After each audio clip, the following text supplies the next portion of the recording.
Hello hi guys, உங்கள் Nazeer. Actually எனக்கு என்ன ஸ்பெஷல் அப்படின்னு பார்த்தீங்கன்னா, ஸோ என்னடா இது எக்ஸ்ட்ரா டே தானே போட்டால் பிரியாணி வீடியோ என்றைக்கோ போடுறானே அப்படின்னு நினைக்காதீங்க. ஸோ இன்றைக்கி வந்து வெஜிடபிள் பிரியாணி, ஆக்சுவலி சிக்கன் கிடையாது, ஓகேங்களா. ஸோ பசங்க வந்து இன்றைக்கி வெஜிடபிள் தான் வேணும் அப்படின்னு கேட்டாங்க. ஸோ கட் பண்ணி வச்சுருக்கேன் கேரட் அண்ட் உருளைக்கிழங்கு, பீன்ஸ். ஸோ எல்லாருமே ஷேர் பண்ணுங்கள், கமெண்ட் பண்ணுங்கள், ஏதாவது டவுட் இருந்துச்சுன்னா கேளுங்க. எனக்கு தெரிஞ்ச குக்கிங் நான் சமைக்கிறேங்க. ஏன்னோ எனக்கு வந்து நான் கற்றுக்கிட்டுலாம் செய்யலை, கொஞ்சம் கொஞ்சமாக கற்றுக்கிட்டேன், அவ்வளோதான்.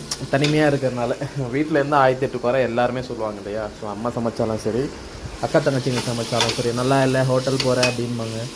எனக்கும் வந்து அந்த மாதிரி ஒரு ப்ராப்ளம் இருந்துச்சு.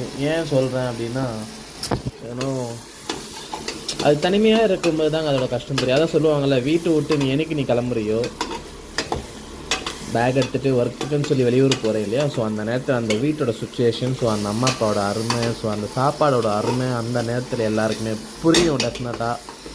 என்னடா இது எப்போவுமே தத்துவமே பேசுகிறான்னு நினைக்காதீங்க. ஸோ நானும் குறை சொல்லியிருக்கேன், எவ்ரிபடி எல்லாருமே அது ஒரு குறை சொல்லியிருப்பாங்க இல்லையா. எல்லா வீட்டில் நடக்கும் ஒன்றும். ஸோ அதனால தான் பதிவு பண்ணணும்னு நினைக்கிறேன். அந்த மாதிரி குறை சொல்லாதீங்க. அம்மா அப்பா ரொம்ப இம்பார்ட்டன்ட். அதிகமாக சொல்கிற ஒரு விஷயம் எப்போவுமே வீடியோவில் இதுதான், சரிங்களா.